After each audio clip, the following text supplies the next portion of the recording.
अस्सलामुअलैकुम हाज़रीन और क़ारीन, बेशक आप लोग के सामने एक नया बहुत ही बेहतरीन नावल मैं लेके आ गई हूँ।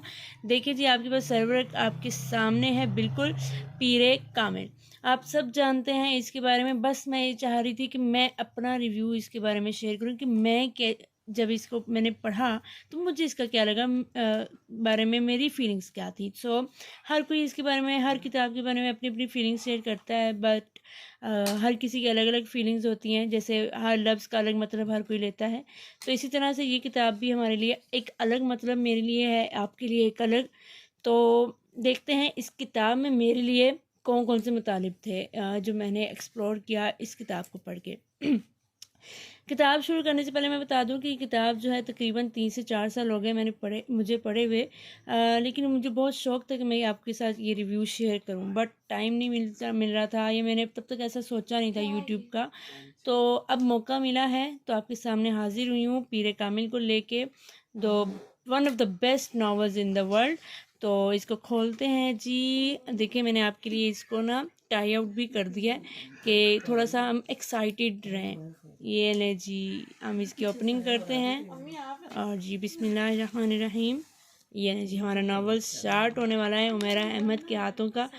तो ये देखें जी, बहुत ही प्यारा शेर। मैं बचपन से अपने बुक से सुनती आ रही थी, मेरे हाथों से और मेरे होंठों से खुशबू जाती नहीं कि मैंने इसमें मोहम्मद को लिखा बहुत और चूमा बहुत। और इस नावल को पढ़ के तो ये बात जो है कंफर्म हो जाती है और बंदे को यकीन आ जाता है इस शेर पे। तो जी चलते हैं इस नावल पे। शुरुआत मुझे तो बहुत ही हैरान कुन थी मेरे लिए कि क्या चल रहा है इस कहानी में। आई नो आपको भी लग रहा होगा कि ये कहानी में मतलब एकदम कहीं लड़की, कहीं छोटा बच्चा, कहीं बड़ा बच्चा, कहीं 15 साल, कहीं 30 साल, 30 साल मतलब 23 साल। तो ये चीज़ काफ़ी कंफ्यूजिंग थी शुरू शुरू में। लेकिन वो मैंने एक दफ़ा निमरा अहमद का कहीं इंटरव्यू सुना था कि जब आप किसी किताब का 70 पेजेस 70 सफ़ात को पढ़ लेते हैं, या सिर्फ 70th पेज को ही जब आप ओपन कर लें तो आपको इस किताब में इंटरेस्ट आना शुरू हो जाता है। तो मेरे साथ भी यही हुआ कि जब मैं इसके 70th पेज पे आई तो मुझे इस कहानी के बारे में बहुत कुछ पता चल गया और मुझे कह लें कि इंटरेस्ट बहुत ज़्यादा डेवलप हो गया था। तो चलें, अभी 70वें पेज से पहले हम लोग पहले शुरू के पेजेस को देख लेते हैं। तो कादियानियत हम सब जानते हैं, मुसलमान होने के तौर पे हम सब जानते हैं ख़त्म नबूवत के बारे में। लेकिन ये किताब उन लोगों के लिए जो आप कह रहे हैं कि जानते तो हैं लेकिन उस तरह से दिल से मानते नहीं हैं, यानी वो उस तरह से इसको लेके नहीं चलते। तो ये उन लोगों के लिए ये किताब है। मैं रिकमेंड करूँगी भाई ये सबको पढ़ने के लिए, क्योंकि ये समझ आपको देती है ज़िंदगी के बारे में भी और दीन के बारे में भी। बहुत सी ऐसी किताबें बहुत कम वैसे तो होती हैं, लेकिन बहुत फिर उनके अल्फाज बहुत से ऐसे होते हैं कि जी आपको वो समझ आ जाती है जी। तो जी ये 150 से ज़्यादा आईक्यू लेवल होना, और ये जब मैंने किताब पढ़ी थी तब मुझे आईक्यू लेवल का मतलब भी नहीं पता था, सच बताओ। तो मैंने अपनी खाला से इसके बारे में और अपनी कहने के अम्मी से इस बारे में पूछती थी कि IQ level what is this. तो फिर अब मेरी स्टडीज़ भी कुछ ऐसी हैं कि मुझे आईक्यू लेवल के बारे में बहुत कुछ पता है, लेकिन उस वक्त नहीं पता था। तो मैं हैरान थी कि आईक्यू लेवल इतना। फिर मैंने जब रिसर्च किया तो मुझे पता चला भाई इससे भी ज़्यादा तो आइंस्टाइन का था। चलें, वो अलग बात है भाई, आइंस्टाइन तो हमारी दुनिया के सबसे ज़्यादा हाईएस्ट है। अब तो पाकिस्तान की एक छोटी सी बच्ची ने भी उसका रिकॉर्ड तोड़ दिया है, और आई होप उससे भी ज़्यादा लोग आएंगे। तो रिव्यू बड़ा लंबा ना हो जाए, तो इसलिए मैं इसको आगे चलते हैं।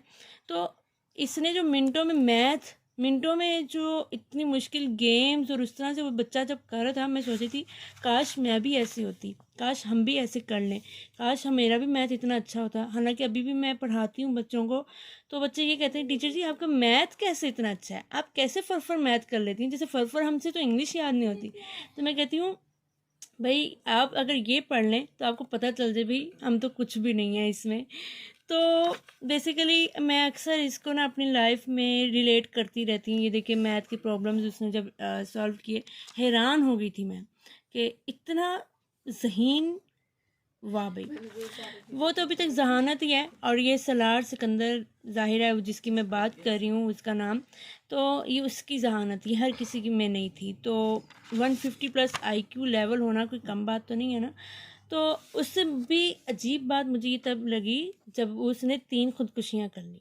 यानी भाई तुम इतने ज़हीन हो, कुछ काम करो, पढ़ो लिखो खेलो कूदो लेकिन वो क्या कर रहा था, खेल कूद में इतना बढ़ रहा था कि खुदकुशी करना चाह रहा था बस, और उसके लिए कुछ था ही नहीं। लेकिन अभी दूसरी बात, एक्सटेसी, नया वर्ड मेरे लिए, ये भी नया वर्ड ही था एक्सटेसी उस वक्त। अब तो मैं अपने स्टूडेंट्स को भी बताती हूँ भाई एक्सटेसी ये चीज़ है, इससे मुझे पता चला। तो एक्सटेसी को देखने के लिए यार इतना ही अगर तुम्हें हंसी और इतना ही तुम्हें जोश चढ़ा हुआ है तो तुम इसे जब नेट पे ही सर्च कर लो। शायद ये उस वक्त का नॉवल है, तब जब नेट नहीं था तो शायद उसने वो नहीं कर पाया, वरना मेरे जैसा बंदा तो कोई भी कह लें कि बंदे को क्यूरियोसिटी होती है किसी चीज़ की तो फ़ौरन नेट पे ही जाता है। खैर वो उसकी अपनी लाइफ थी, तो बहुत उसकी लाइफ ने हमें सिखाया बहुत कुछ, और उससे ज़्यादा हमें सिखाया इमामा हाशिम ने।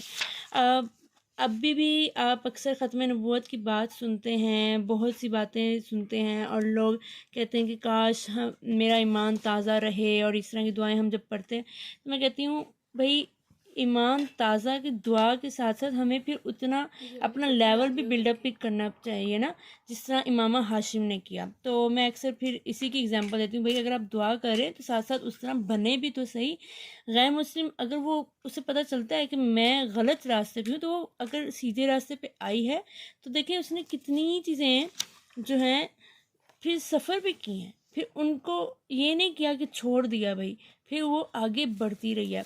और मज़े की बात, जब इनकी शादी होती है और वो भाग के जो है यानी कि साथ साथ ही घर होते हैं लेकिन फिर भी बहुत छुपके से, और इस तरह मैं हैरान थी कि इस तरह से भी शादियां हो जाती हैं। लेकिन फिर बाद में भाई ड्रामों में तो इससे भी आला किस्म की शादियां हमने देख ली तो वो अलग चीज़ है। तो फिर बाद में जब उसकी जर्नी स्टार्ट हुई, इसके बाद इस शादी के बाद ही ये सलार सिकंदर की आप कह लें कि हदायत की तरफ उसने बहुत ज़्यादा इंस्पायर किया। न सिर्फ मुझे नहीं किया, सबको ही किया होगा यकीनन, लेकिन मुझे तो बहुत ही ज़्यादा किया। तो आप क्या कहें, हम इस जर्नी को खुद नहीं समझ आती, लेकिन ये ज़रूर पता चलता है कि सिरात मुस्तकीम की जर्नी बिल्कुल बहुत, आप कह लें कि थोड़े उसमें मुश्किलात ज़रूर आती हैं लेकिन उसमें फिर फ़वाइद भी आपको बहुत से मिलते हैं। ठीक है, तो फिर जो है वो जब आहिस्ता आहिस्ता चला गया, दीन की तरफ होने लग गया। और ये देखें जी कुछ इसके बहुत प्यारे प्यारे कोटेशंस हैं जी जो हमने मार्क किए हुए हैं। फ़िलहाल हम पूरा पूरा पढ़ नहीं सकते, वीडियो बहुत लंबी हो जाएगी। तो फिर उसमें बंदा इन्वॉल्व, बल्कि आप कहने की बहुत अंदर तक चला जाता है, अच्छा ये भी है ये भी है। और जब फिर मुख्तलिफ़ मुल्कों की सैर करवाई है उमैर अहमद साहबा ने, तो वो फिर और ज़्यादा मज़ा आया इस कहानी को पढ़ने का। और एक आप कह लें कि उसमें एक बंदे को लगता है कि हाँ अब ये नई दुनिया है मेरे लिए, हाँ अब मैं इसको एक्सप्लोर कर रहा हूँ, ये सिर्फ वही चीज़ नहीं है जो मेरे लिए मेरे इर्द गिर्द के लोग हैं, ये वो चीज़ नहीं है, ये वो चीज़ है जो मेरी नज़रों में नहीं आई अभी तक। तो वो चीज़ ने, उस चीज़ ने बहुत मज़ा दिलाया।